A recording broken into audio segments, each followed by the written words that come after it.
The first spoon surfaced on a Tuesday in March. Vera Mullen had been sorting laundry at Greenvale State Penitentiary for 4 years, 3 months, and 11 days. She knew the routine the way a person knows breathing, without thinking about it, without ceremony, without particular feeling. Every morning she arrived at 6:15, tied on her canvas apron, and began working through the overnight pile. Inmate work shirts, dungarees, the coarse gray socks that wore through in an average of 6 weeks. The occasional item stuffed with something its owner had hoped the laundry never found. She had found tobacco pouches, twice a sharpened toothbrush handle wrapped in cloth, once a playing card with a handwritten letter pressed into its back. She had turned every one of them in. That was the agreement. That was the only agreement that kept her employed. The spoon was tucked inside the seam of a work shirt, not in the pocket, not wrapped in cloth. It had been inserted into the side seam itself, the thread re-stitched over it with careful, even stitches that did not belong to the prison laundry's machine. Someone had taken this shirt back to their cell and sewn the spoon into its lining by hand. And whoever had done it well. Vera only found it because the seam sat stiff in a way that the fabric of a standard cotton work shirt has no reason to be stiff. She pulled it out. The bowl of the spoon had been filed flat, and the handle shortened to 4 inches. The metal was dull and scored in dozens of places from work against an abrasive surface. She set it on the edge of her sorting table and looked at it for a long moment before doing anything else. Then she carried it to the deputy warden's office, set it on his desk, and said what she knew to say. Found this in a shirt. Tag number 47 from cell block D. Deputy Warden Harold Rusk picked it up and turned it over twice. He was 52 years old, had worked at Greenvale since 1918, and had the particular expression of a man who has seen so many things that nothing registers anymore as unusual. He said, "Filed spoon. They do that. Sharpens it up for self-defense." He dropped it in his desk drawer. "Good catch. We'll do a spot check on D block tonight." He did the spot check. No tunnel, no contraband, no disturbed earth anywhere in the cell floor. He wrote 3 words in his incident log: spoon, D block, confiscated.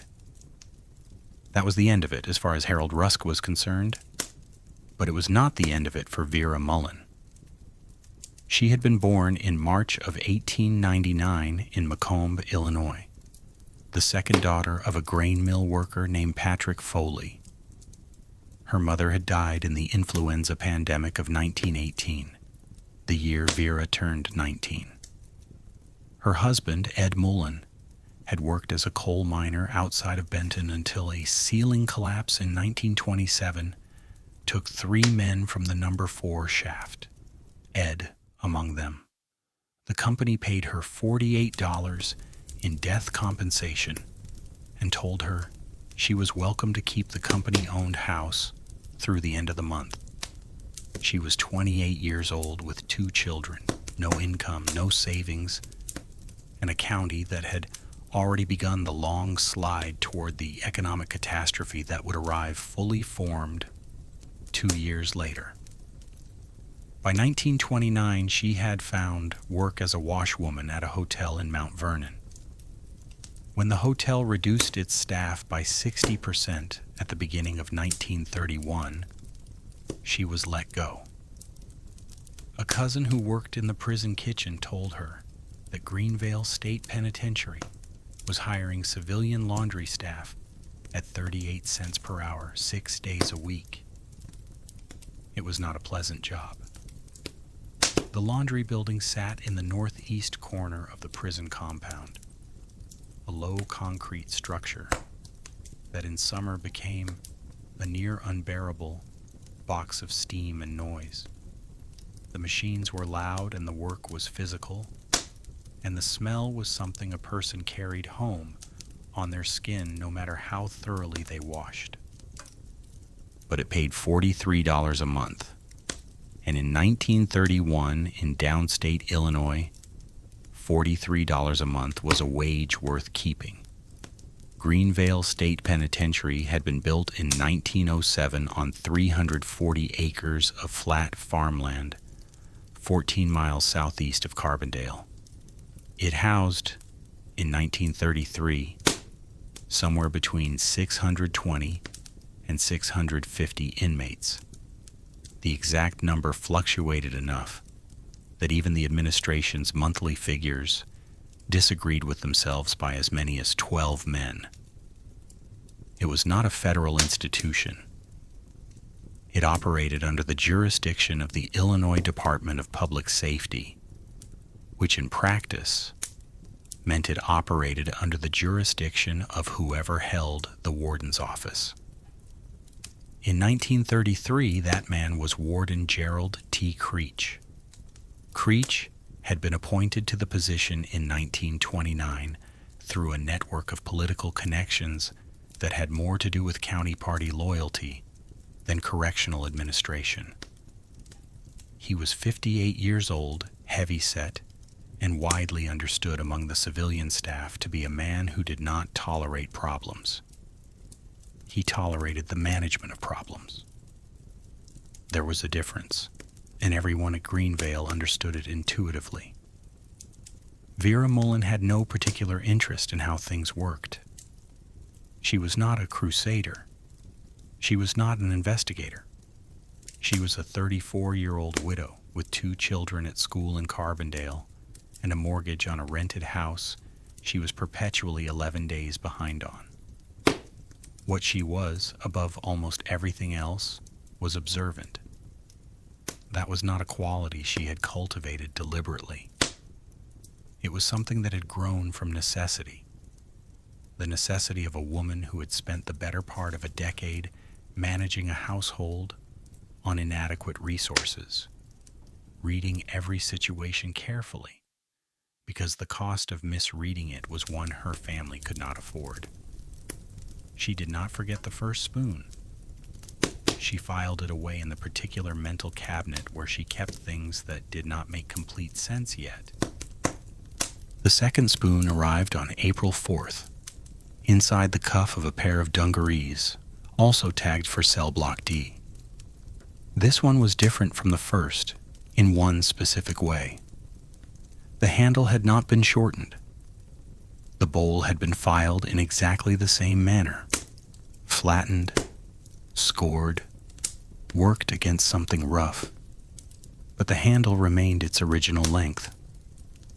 Vera turned it over in her hands for a full 2 minutes before putting it with the laundry and saying nothing to anyone. She was not entirely sure why she said nothing. She told herself she was waiting to have more information. That was true in part. What was also true was that she had thought about Harold Rusk's 3-word incident log entry. She had thought about how quickly he had dropped the first spoon in his desk drawer and the complete absence of any follow-up. She was not yet ready to walk back to his office with a second spoon and have him add 3 more words to a log that no one would ever read. She hid the second spoon in her locker. It was not a dramatic decision. It was a small, quiet act that she could not have fully explained at the time, and which she would spend the rest of her life explaining. Between April 4th and June 9th, 12 more spoons emerged from the Cell Block D laundry pile. Not all at once. Not in a pattern she could predict. Some weeks there were 2, some weeks there were none. The 14th and final spoon appeared on a Wednesday, the 9th of June, tucked into the rolled-up cuff of a second pair of dungarees. By then, Vera had all 14 arranged in 2 rows of 7 on the floor of her locker, wrapped in a piece of canvas laundry cloth. She had begun making small pencil marks on a piece of paper. The date each spoon was found, the item of clothing it came from, and the tag number corresponding to the cell assignment in the laundry's return system. All 14 tags were from cell block D. More specifically, 11 of the 14 corresponded to cells in the D3 tier, the easternmost wing of the block, which ran along the exterior wall of the compound. 3 came from cells in the D2 tier, the adjacent middle wing. She did not yet know what that meant, but she noted it. The 14 spoons shared something else. Every single bowl had been filed to the same width. She measured them with a strip of paper she had marked with careful notches, comparing each one against the others. The variation between the widest and the narrowest was less than a 16th of an inch. These were not individually improvised tools. They had been made to a specification. Someone had established a measurement, communicated it across at minimum 14 men, and every one of those men had filed his spoon to that measurement with reasonable precision. That was the detail that would not leave her alone. A man filing a spoon for self-defense, which was Harold Rusk's explanation, and which was common enough in prison contraband documentation to warrant no investigation, does not file it to a precise measurement shared by 13 other men. He files it until it feels sharp, then stops. He does not compare it against a standard. He does not reduce it by fractions to a specific, reproducible dimension. 14 identically dimensioned spoons, all from the same cell block, accumulated over 9 weeks. Vera Mullen was a laundress, not a detective, but she was also not a fool. On June 12th, she went back to Harold Rusk with all 14. She set them on his desk in 2 rows of 7. She placed beside them her paper strip with the measurement marks, her list of 14 tag numbers, and her notation about the D3 concentration. Rusk looked at the spoons for a long time. He looked at the list. He picked up 2 of the spoons and held them side by side. "How long have you been holding these?" he asked. 9 weeks, she said. "You should have brought them in as you found them." He said it without anger, which was somehow worse than if he had been angry. "I know. I wanted to have the full picture first." Rusk was quiet for a moment longer. Then he said, "I'll bring this to the warden." He paused. "You did the right thing bringing this in?" She went back to the laundry. She did not know whether he meant what he said. The inspection of cell block D began at 10 p.m. on June 13th. Warden Creech authorized a full cell-by-cell search of the D3 and D2 tiers, 38 cells in total. 14 guards participated. They worked systematically from east to west along the tier, checking floor seams, wall joints, the underside of cot frames, the interior of mattresses, the space behind each 3-inch thick cell door where the hinge plate met the wall.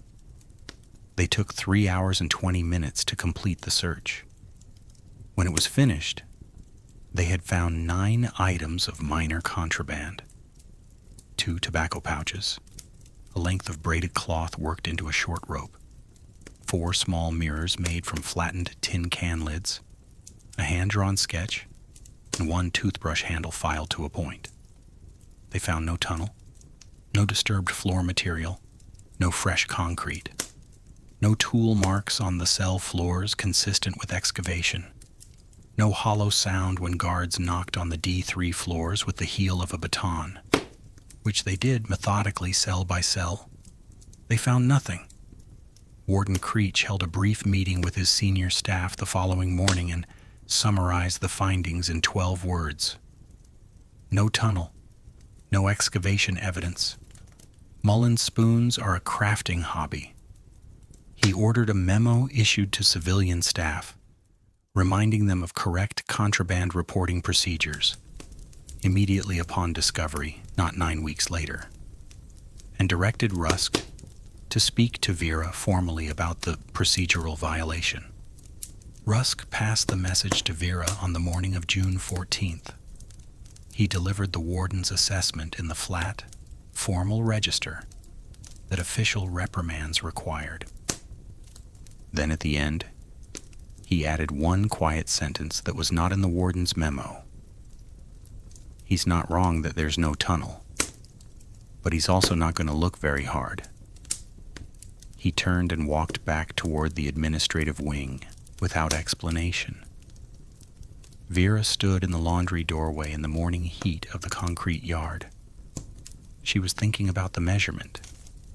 She had been thinking about it for days, in the background, the way a person thinks about a piece of music they cannot name, aware of it, circling it, not quite reaching it.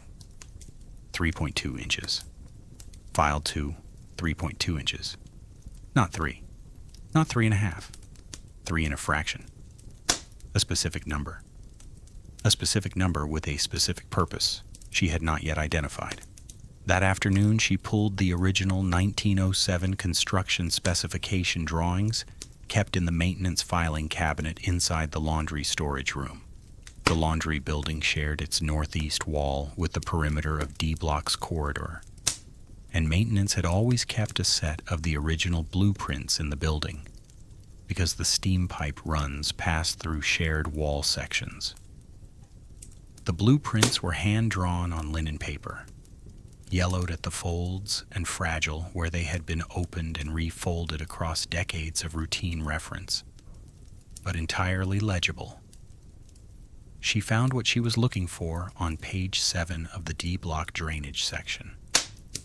Running beneath the D3 tier's eastern wall, installed in 1908 as part of the original construction, was a 36-inch diameter storm drainage pipe, one of 4 serving the compound's exterior drainage system.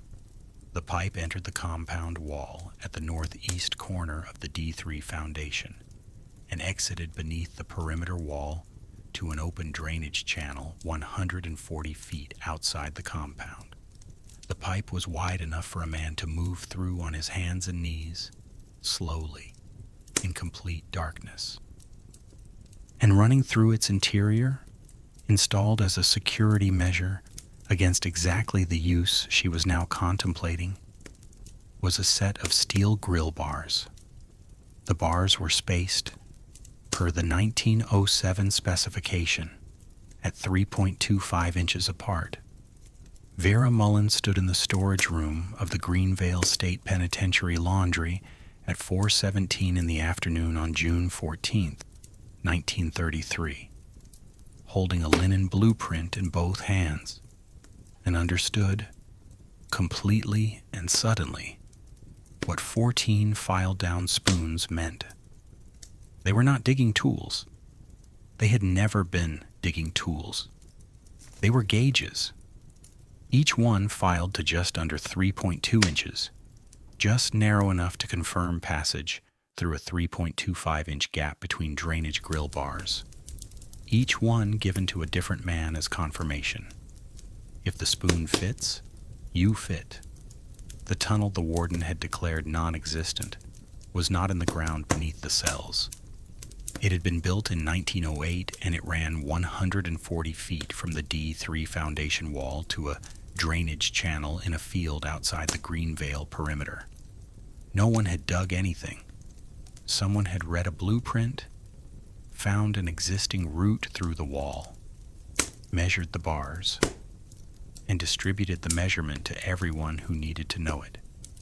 The inspection of June 13th had found no tunnel because no one had gone down into the access chamber beneath the D3 floor and put a flashlight into the 36-inch pipe to look for what 14 crawling men would leave behind over weeks of preparation. She rolled the blueprint carefully and returned it to the cabinet.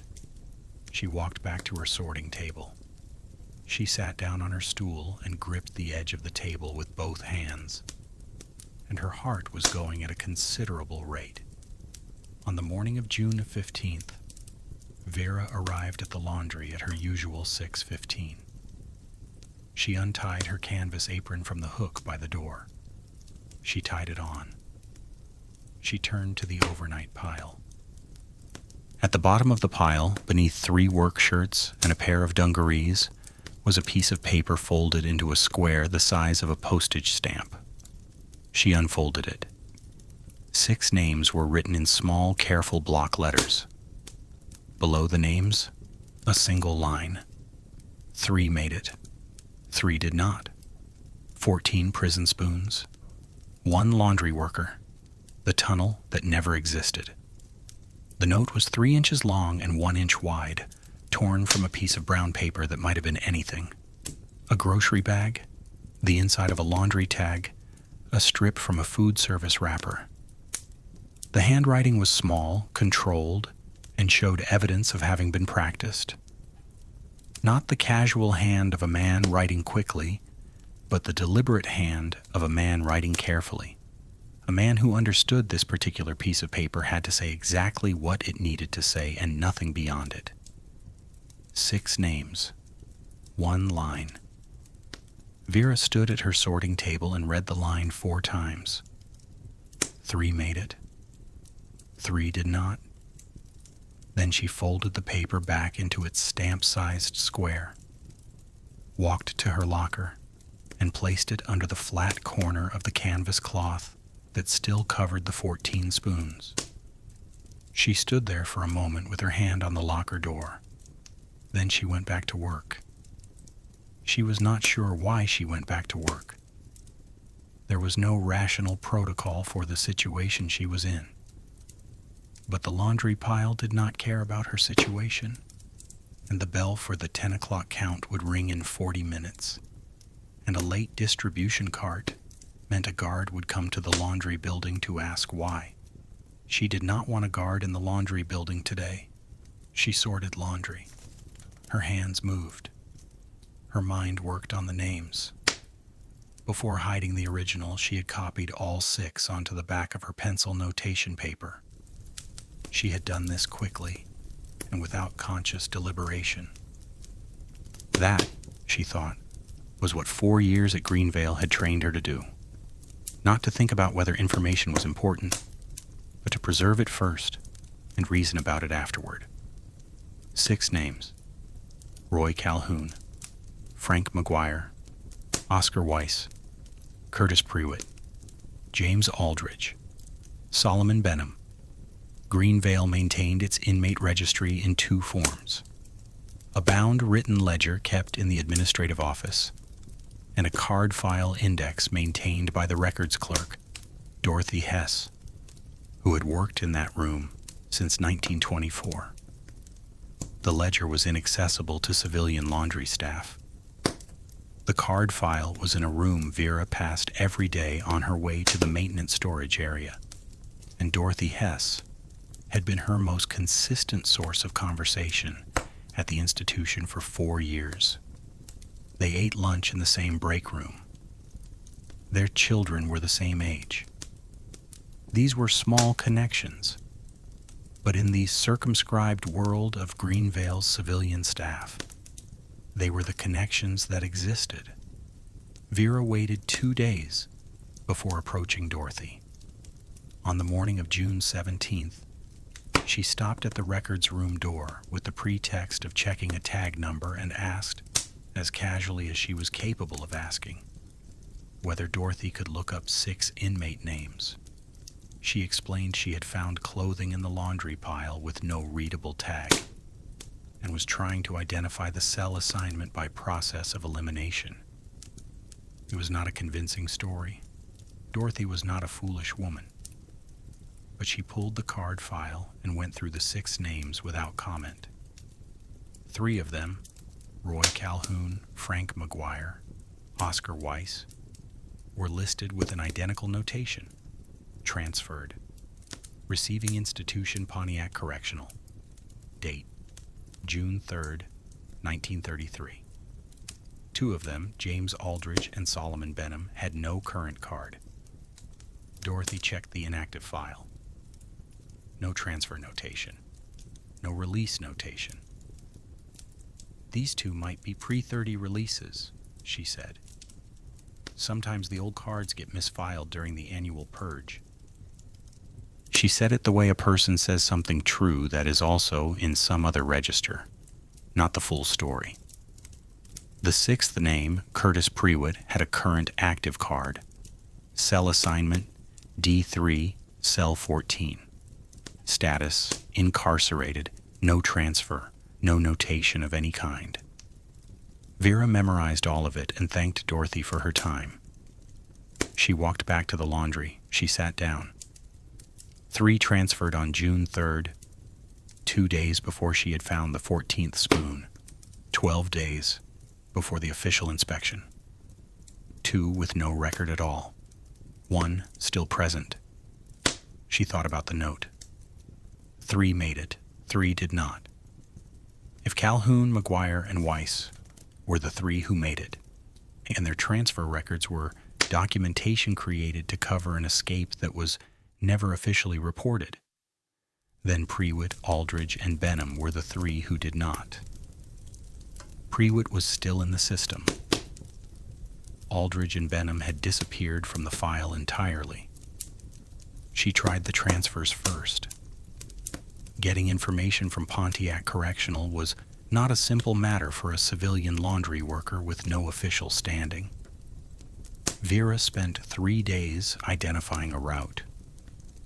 The most plausible approach she could construct was through Margaret Oakes, the social welfare consultant who visited Greenvale twice monthly for inmate assessment reviews, and who maintained a direct professional relationship with her counterpart at Pontiac.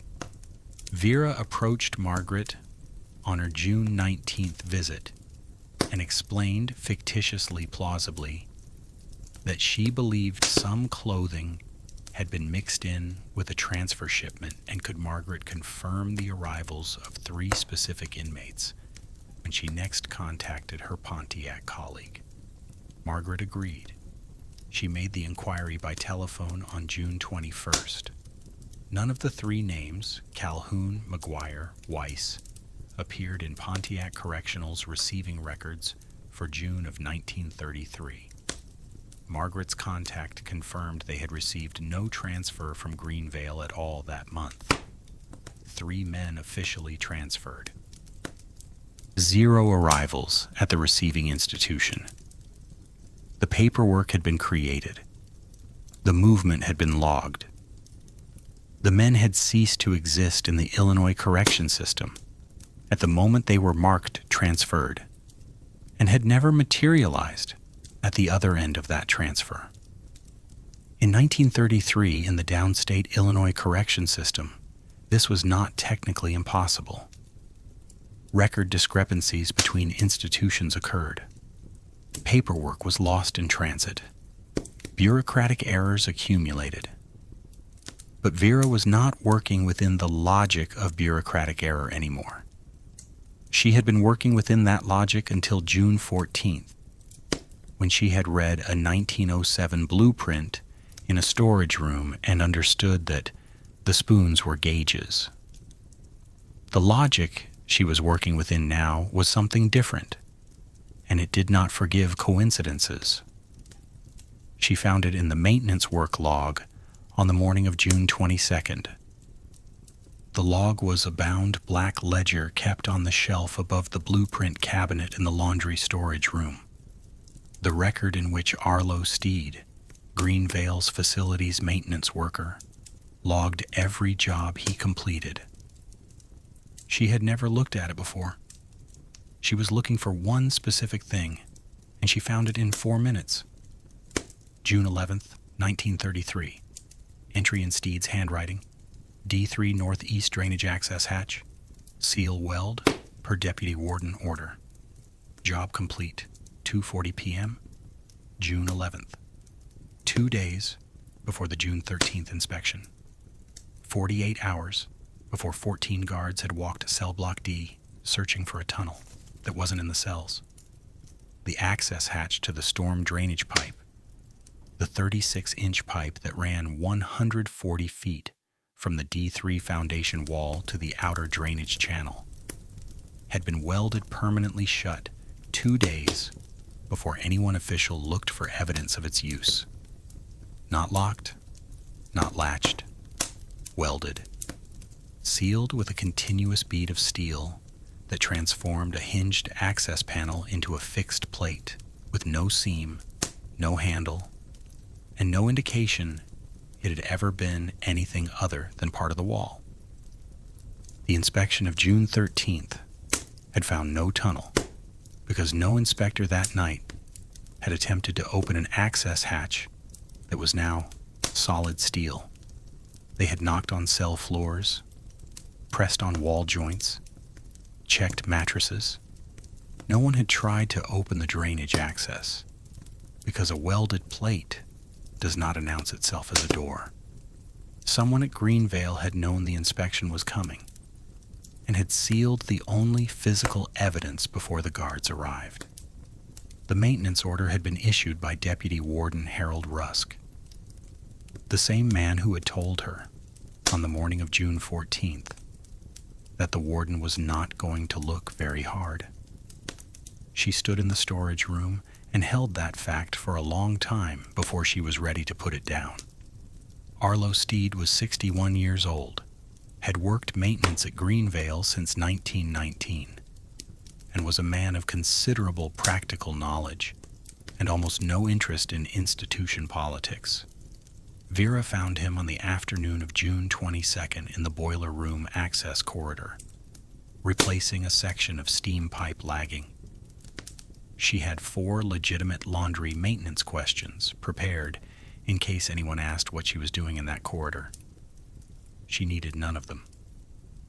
Arlo was alone. She asked about the June 11th weld job. She kept her voice the same as it was when she asked about anything else.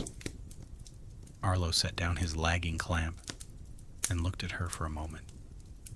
Then he said, "I can tell you what the job was. I can't tell you what I was told about what it wasn't." He picked up the lagging clamp again. Hatch had been disturbed before I sealed it. Interior concrete around the lip, scratched up pretty good. Somebody had been in that pipe. He fitted the clamp. Piece of gray fabric caught on the second bar. Cotton. Work dungarees by the weight of it. Fell when I opened the hatch to inspect. "Did you keep it?" Vera said.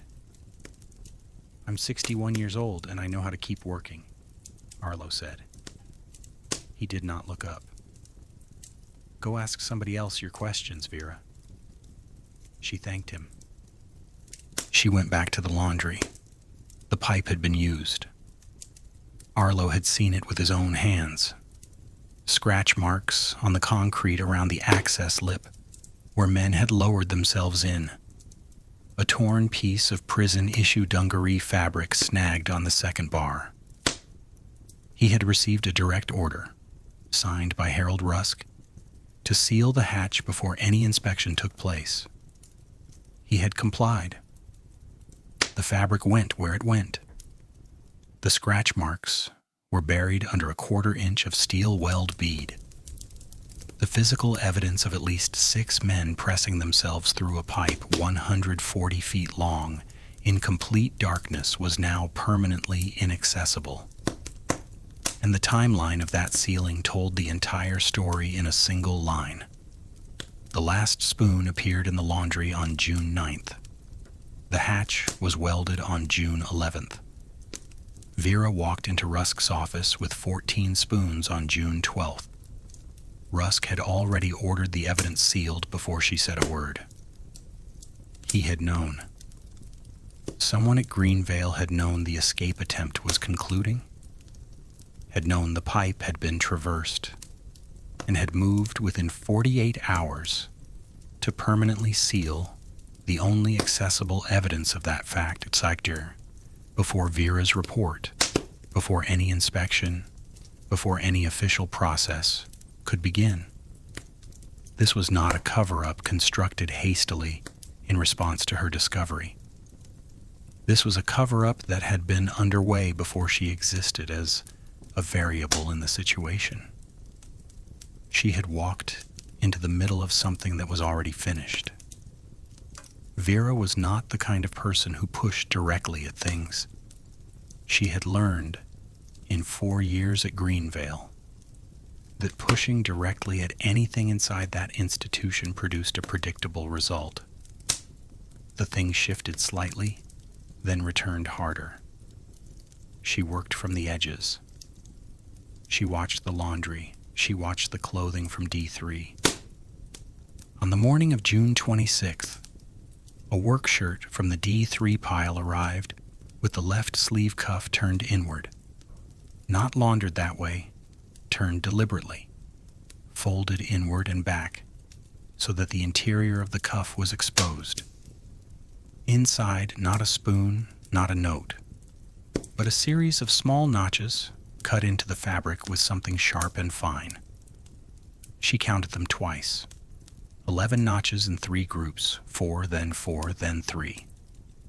She recognized a message immediately because work shirt cuffs do not arrive with 11 evenly spaced notches cut into their interior fold.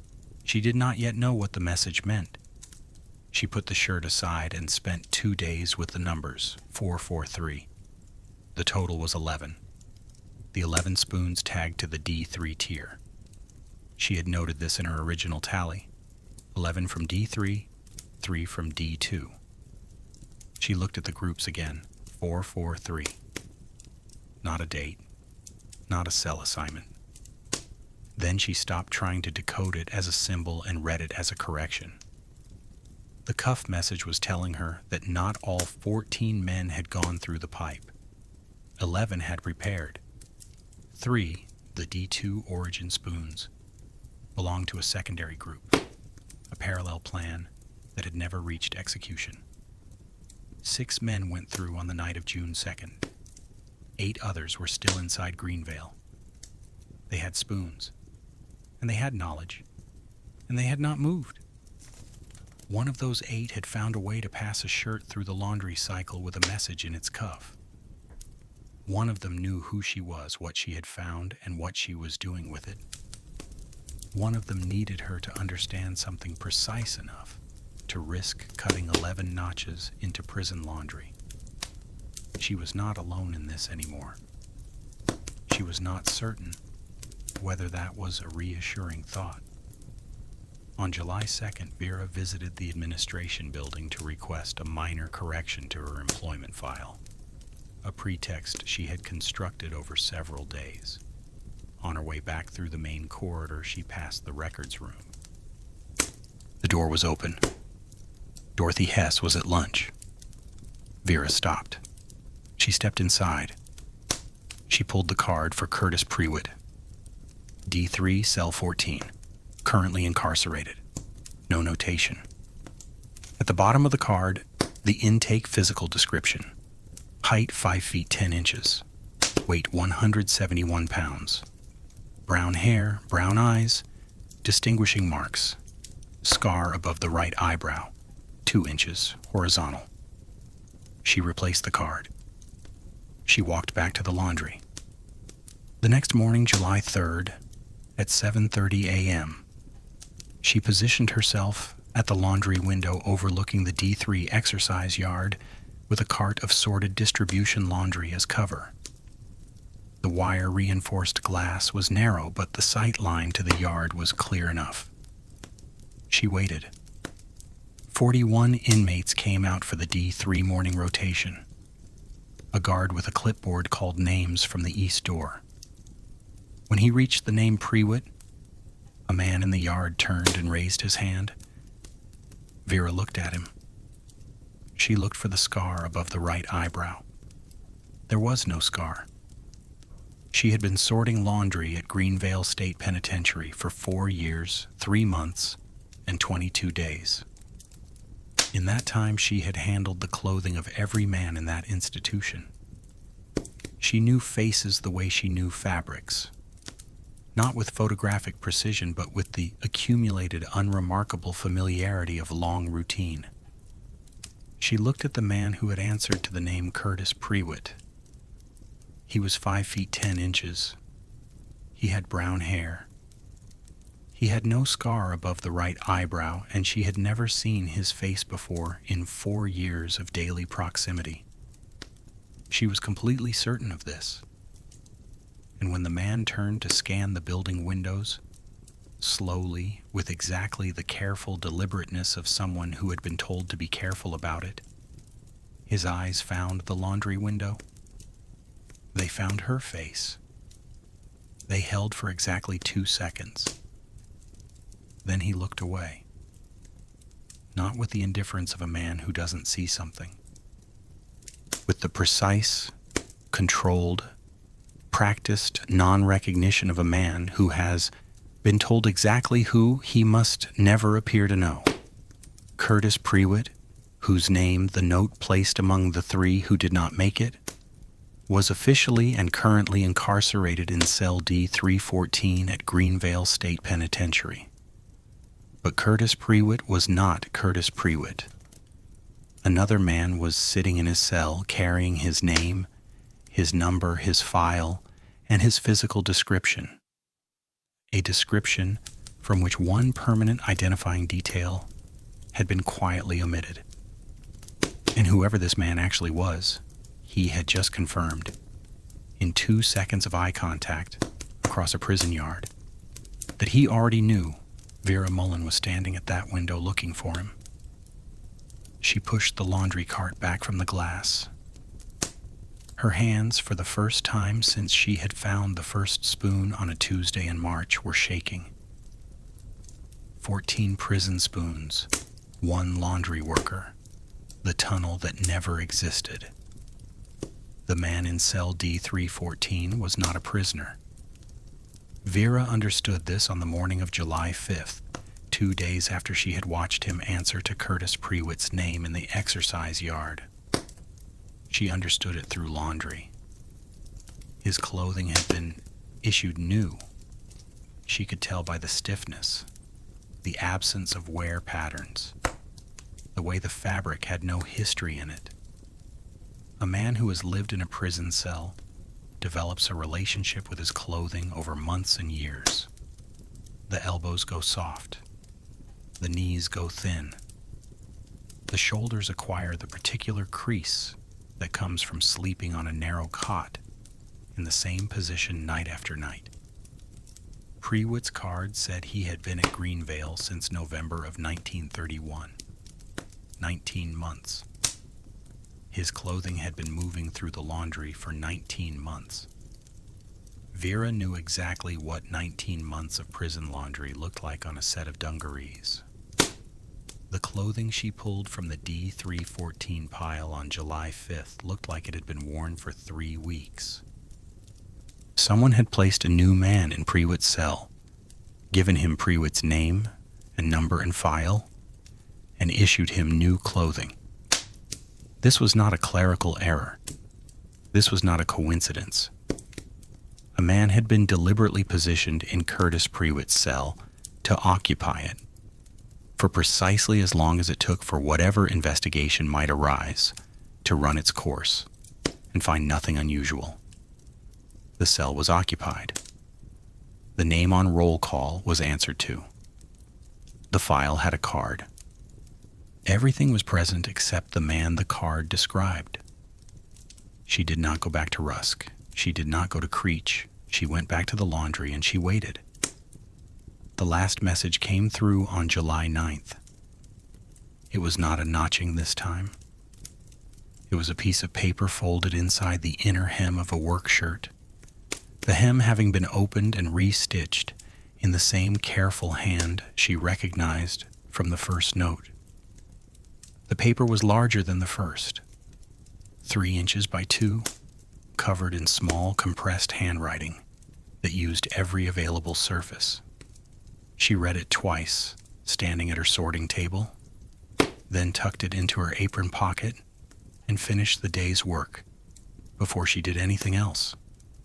That night, at her kitchen table in Carbondale with her children asleep upstairs, she read it carefully with a pencil and transferred the information onto a fresh piece of paper in her own hand. The note told her about Walter Pace.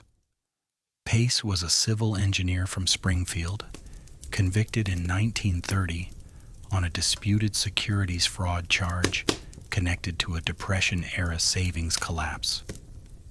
He was 44 years old when he arrived at Greenvale and had been assigned to maintenance supply inventory, a clerical position that required basic numeracy, and gave him, in his third week of work, access to the blueprint cabinet in the storage room adjacent to the laundry.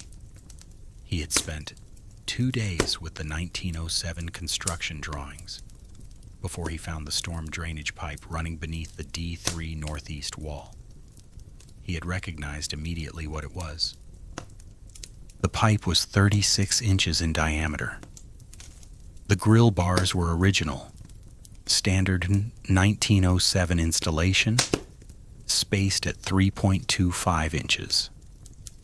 The pipe ran from the D3 foundation access hatch to an exit culvert in a drainage channel 140 feet outside the perimeter wall. A man who could fit between the bars could cover 140 feet on his hands and knees in complete darkness in approximately 12 to 15 minutes. The pipe exited below grade behind a concrete splash block in a section of drainage channel invisible from the guard towers. Pace had told no one for 6 weeks. He had measured the bars himself with a strip of lath pulled from a supply crate. He had gone down through the access hatch twice at night. The hatch was hinged and unbolted, accessible from the D3 corridor during a brief window, when the nighttime guard rotation left it unmonitored for 11 minutes between 2:15 and 2:26 a.m. He had gone in. He had pressed himself against the bars. He was 5 feet 8 inches tall and weighed 162 pounds, and he fit through the bars with approximately 1/4 inch of clearance on each side. He had come back out both times. He was not ready to go alone. He would need men who could fit, men who could be trusted, and a plan for the exit end that gave them something worth reaching. The spoons were his solution to the measurement problem. A man cannot simply be told the bar spacing and be expected to know whether his body will pass through. The variables are too individual: the width of a man's hips, the depth of his chest, the span of his shoulders. Pace had understood this during his second test crawl, when he had nearly become lodged at the 4th bar from the access end before finding the correct angle. What each candidate needed was a physical object that represented the constraint in terms his own body could test directly. Pace had taken a standard prison issue spoon and filed it down over 3 nights against the concrete floor of his cell. When the filed edge passed cleanly through the gap between his chest and his folded arms, the minimum cross-section a man can make of himself, the spoon was the right width. He had replicated the technique for 11 other candidates over a 4-month period. Each spoon filed and passed through a chain of careful handoffs. The recipient then tested his own minimum profile against the spoon's width in the dark of his own cell.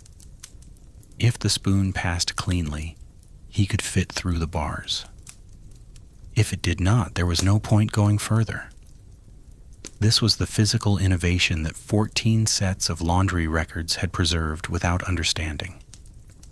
Not a digging tool, not a weapon, not a shiv, but a precision measurement instrument for a very specific engineering problem: the problem of fitting a living human body through a fixed gap in complete darkness. Walter Pace had solved an escape with a spoon and a 26-year-old blueprint. And the solution was so conceptually simple that no one looking for a tunnel had thought to look for it. The 6 men who went through the pipe on the night of June 2nd were not random candidates. Pace had chosen them for 2 reasons. They could fit through the bars, and their presence at Greenvale was already a political liability. Roy Calhoun had been a United Mine Workers District organizer in Williamson County since 1926. He had been convicted in the spring of 1931 of inciting riot during a wildcat strike at the Orient No. 2 mine, a charge contested by UMWA, legal representatives from the day of sentencing, as a deliberate prosecutorial fabrication. His case had been under appeal for 17 months. The appeal was not going badly. State's Attorney Gerald Fenwick, who had overseen the prosecution, had reason to know that certain witness statements from the original trial had been coached in ways that would not survive appellate scrutiny. Frank McGuire had been a brake inspector on the Illinois Central Line, convicted of sabotage in 1930 following a disputed strike action. The railroad company investigator who identified him as the organizer was later found to have worked previously for the Pinkerton Agency under a different name. This was in the appeals record. It had not yet been acted upon. Oscar Weiss was 26 years old, the son of a Czech printer who had come to Chicago in 1908. He had been convicted in 1932 of criminal syndicalism, a charge whose use in Illinois courts was simultaneously under constitutional challenge in 3 separate cases that year. His conviction was the most procedurally fragile of the 3, and the Illinois Civil Liberties Union had been corresponding with his family since December of 1932. 3 men whose convictions were under active legal challenge. 3 men whose continued incarceration, if broadly examined, would raise uncomfortable questions about Gerald Fenwick's methods and, by extension, about the Republican County political apparatus that had elevated Fenwick and appointed Warden Creech in the same electoral cycle of 1928. A reported escape would have done several things simultaneously. It would have drawn press attention to Greenvale. Press attention would have drawn attention to the 3 pending appeals. 3 pending appeals, drawing simultaneous coverage in June of 1933. With the new Roosevelt administration reshaping the political landscape in Washington, would have created precisely the kind of scrutiny that Fenwick's network had been carefully managing for 2 years. The escape could not be reported. The men who escaped could not be acknowledged as gone, and the 3 who came back could not be acknowledged as having tried. Walter Pace did not go through the pipe. He was 44 years old and had spent 4 months building the plan and 7 weeks distributing the spoons. And on the night of June 2nd, when 6 men descended through the access hatch, one by one in 43 minutes of whispered darkness, Pace had stayed behind to rebolt the hatch from inside and return to his cell.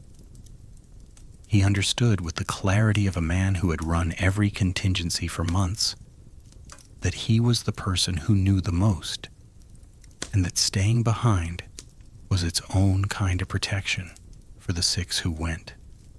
At the far end of the 140-foot pipe, at the exit culvert outside the perimeter wall, guards were waiting. Prewitt, Aldridge, and Benham reached the culvert and climbed out into the drainage channel at approximately 2:51 a.m. Calhoun, McGuire, and Weiss had exited between 2:38 and 2:44 a.m. and were already moving through open farmland. When Prewitt's head cleared the culvert lip, and a flashlight came on 12 feet away. The three who made it had a 13-minute lead. They used it. They were never formally reported as escaped because the institution never formally acknowledged the attempt. They disappeared from the Illinois correction system, marked as transfers, and were never logged as anything else. Prewitt, Aldridge, and Benham were brought back through the maintenance entrance. They were held in the disciplinary isolation unit, a section of the institution used for punitive confinement that did not appear in standard block records, for 9 days. On June 11th, the same day, Arlo Steed welded the drainage access hatch shut on Rusk's order. All three were transferred individually to the Menard Correctional Center in Chester, Illinois, under names that were not their own. There was no paperwork connecting the transfer to any incident at Greenvale, because the Greenvale incident log for that period contained no incident. Vera took everything she had to Arthur Reese on July 14th. Reese was 38 years old, had been the courthouse and labor reporter for the Carbondale Free Press since 1927, and was one of perhaps 4 journalists in the region who had been consistently, quietly interested in prison conditions. He was not a sensationalist. He was the kind of reporter who wrote things down before he said them and thought carefully about what he had written before he published it. Vera had never met him. She'd gotten his name from a neighbor who worked at the county clerk's office. She laid out the 14 spoons on his desk in 2 rows of 7. She placed beside them her transcription of both notes, her paper strip with the measurement marks, her tally list of 14 tag numbers, and a copy she had made of the maintenance log entry. June 11th, 1933. Seal weld. D3 Northeast Drainage Access Hatch. Per Deputy Warden order. She told him about the Pontiac non-confirmation. She told him about the physical description discrepancy on Prewitt's intake card. She told him what Arlo Steed had said. She did not tell him about Walter Pace. She had decided the night before to protect the sources still inside. Reese listened to all of it. He took notes. He asked 6 questions, all of them precise. At the end, he sat back and said, "This is real. I know it's real. But you understand what I'm looking at." "Tell me," Vera said. "I'm looking at a laundry worker who sat on 14 pieces of contraband for 9 weeks, who has been conducting her own investigation of a state institution, who has a copied maintenance log entry that she obtained without authorization, who has no documentation from any official source confirming a single thing she's told me." He was not cruel about it. He was accurate. "I can't protect you if I publish this, and I'm not sure I can make it stand." She picked up the 14 spoons, put them back in the canvas cloth, and left. 4 days later, 2 men she had never seen before drove to the Carbondale Free Press in a state government vehicle and spent 40 minutes in Arthur Reese's office. He published nothing. On July 22nd, Vera Mullen received a written notice that her position in the Greenvale State Penitentiary Laundry Department was being eliminated as part of a general reduction in civilian staff. She was given 11 days' pay and a form releasing the institution from further obligation. She signed it. She had 2 children and a rent payment due in 8 days. She had no practical alternative. She kept the 14 spoons. Warden Gerald T. Creech retired from the Illinois Department of Public Safety in 1947. He received a commendation for 18 years of institutional service. He died in Carbondale in 1951 at age 76. having given no public account of the events of June 1933. His personnel file, obtained under Illinois Public Records Law in 1974, contained no reference to any escape attempt at Greenvale. The June 1933 incident log for Cell Block D has never been located. Harold Rusk died in February of 1944. He is buried in Carbondale.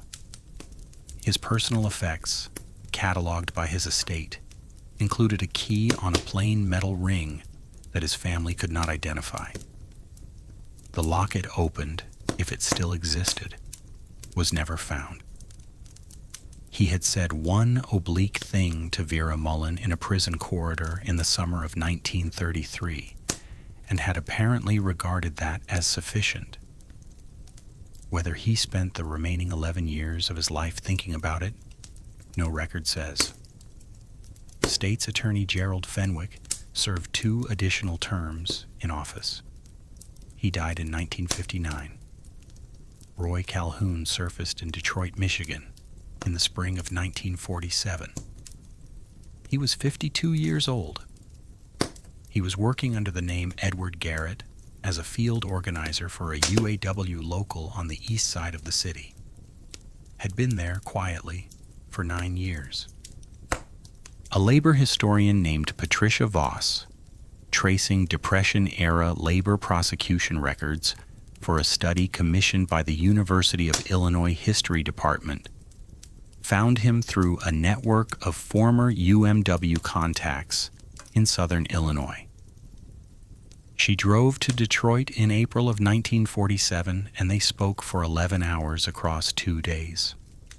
Calhoun described everything: the blueprint, the spoons, Walter Pace's engineering logic, the conceptual inversion of it, the decision to stop looking for ways to make a tunnel and start looking for a tunnel that already existed, the 43 minutes in the access hatch, 6 men descending one by one in a darkness so complete that each man found the opening by reaching for the shoulder of the man below him. The crawl through 140 feet of pipe, the 13-minute lead, the farmland north of Greenvale in the early morning dark of June 3rd, 1933, moving fast, not looking back. He described it with the composure of a man who had lived with it for 14 years and had decided at 52 that carrying it alone any further served no useful purpose. Voss contacted Vera Mullen that same autumn. Vera was 48 years old, living in Carbondale, working as a seamstress. She still had all 14 spoons in the canvas cloth in the closet of her bedroom. She had never thrown them away. She had never shown them to anyone. They had followed her through 2 moves and 14 years of a life that included 2 adult children, a second attempt at steady employment, and the quiet, ongoing reality of having been the person who understood what 14 lunch spoons meant, and having been dismissed, then fired, then effectively silenced by men with state vehicles and institutional authority. She spoke to Voss for 6 hours. "I always knew the measurement was the key," she said. "Not because I'm clever, because I sewed. You learn to think in fractions." Voss's study was published in 1949 in the Journal of Illinois History. It was 31 pages. It presented Calhoun's account and Vera's account alongside the documented discrepancy between Greenvale's transfer records and Pontiac Correctional's receiving logs. It named Gerald Creech and Harold Rusk. It received no mainstream newspaper coverage. 3 academic libraries acquired it. It sat in bound volumes on shelves for 22 years.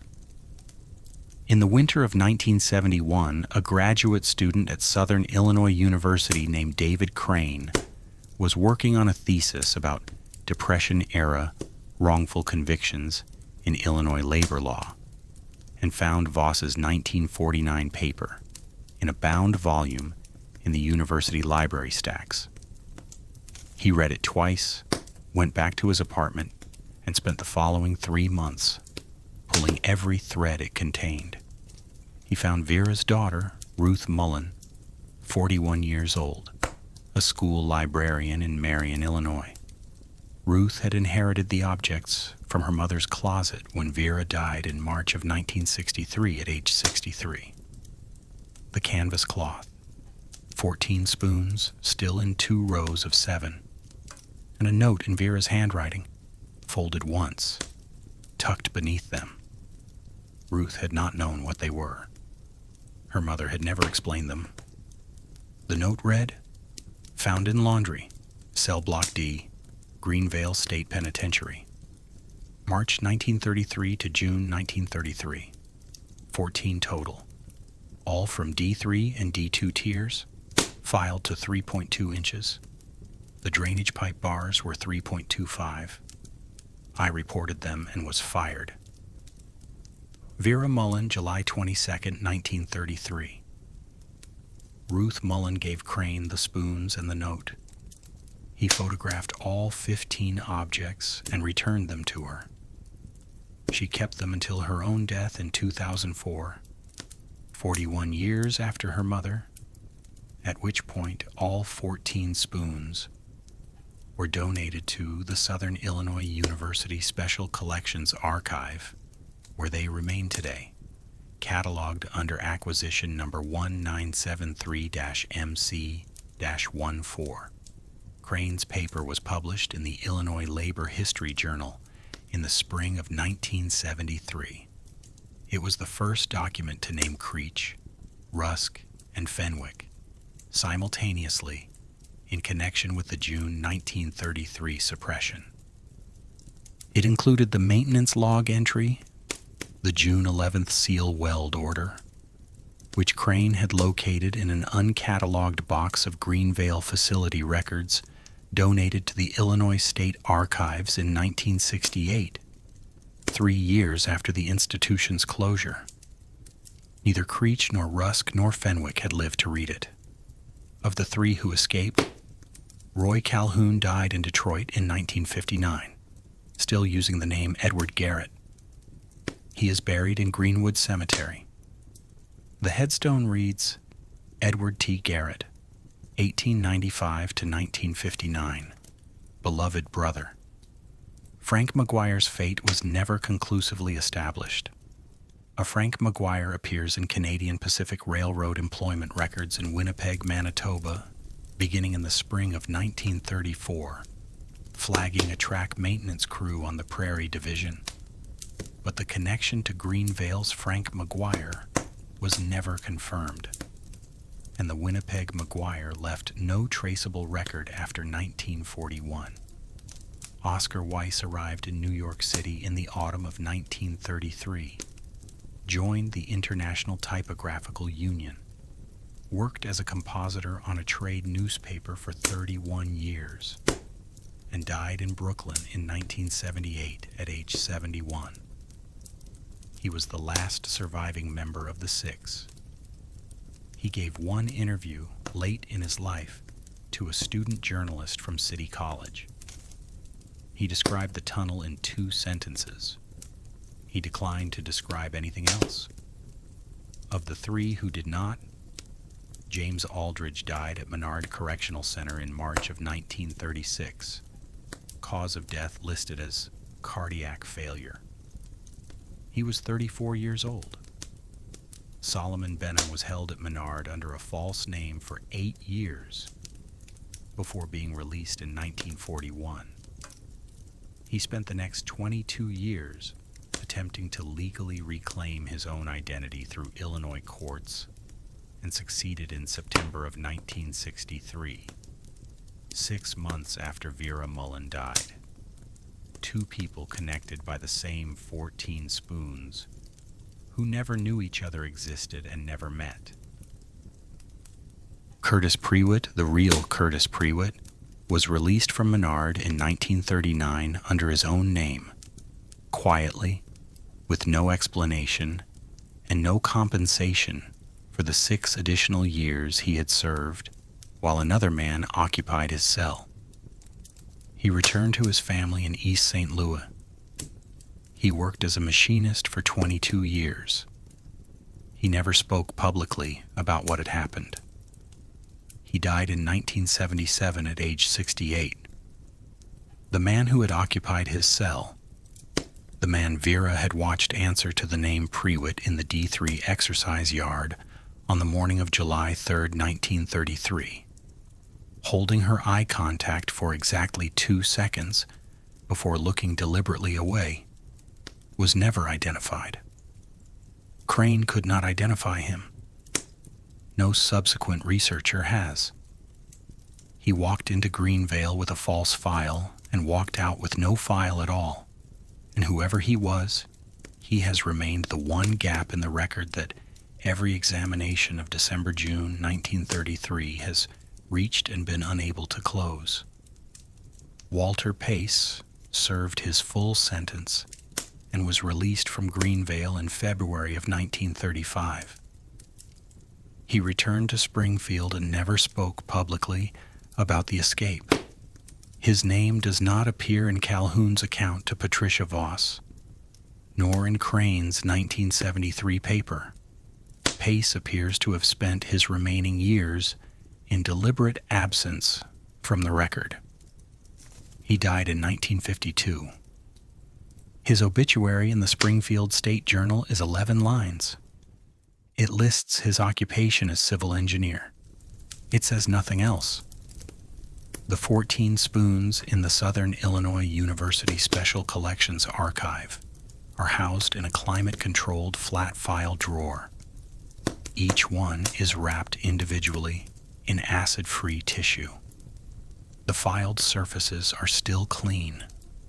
The scoring from weeks of work against concrete cell floors remains sharp under examination, the metal unchanged.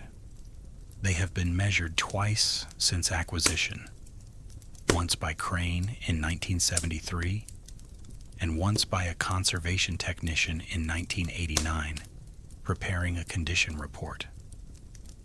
The range of measurements across all 14 is 0.04 of an inch, from the narrowest at 3.17 to the widest at 3.21 inches.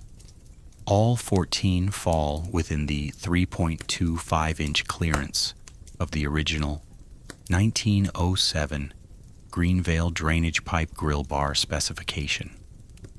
Walter Pace filed the first one on a concrete floor in a cell he occupied alone. He had never made anything exactly like it before. He made it with a spoon and a floor and the particular patience of a man who has looked at a blueprint and understood that every significant problem eventually reduces to a single measurable dimension. He made 13 more. He passed them from hand to hand across a cell block in a state penitentiary in downstate Illinois in the spring of 1933. And 14 men pressed them against their bodies in the dark of their cells to answer one specific, consequential question. Vera Mullen found all 14. She was 34 years old. She had been working in that laundry since she could not afford not to. She had a ruler made from a strip of paper and a memory that held numbers the way fabric holds a crease. She understood what the spoons meant before anyone with official authority chose to understand it. And she was removed from the building 2 months later for the clarity of her understanding. She kept the spoons anyway. The tunnel that Warden Gerald T. Creech dismissed in 12 words at a staff meeting on June 14, 1933. No tunnel, no excavation evidence. Mullen spoons are a crafting hobby. Had been built in 1908 and had run beneath Greenvale State Penitentiary for 25 years before anyone noticed it. It ran for another 32 years after Creech sealed the access hatch, until the institution itself closed in 1965. and the building was demolished. Whether the storm drainage pipe still exists beneath the farmland outside Carbondale, no survey has ever confirmed. What exists is 14 spoons in a flat file drawer, each one filed to just under 3.2 inches. Each one the physical record of a decision made by a person whose name the institution never chose to preserve. And a note in Vera Mullen's handwriting that ends, as she always ended things, with the measurement, because she had learned in 4 years of a job she did not choose that the measurement was the only thing that couldn't be filed away.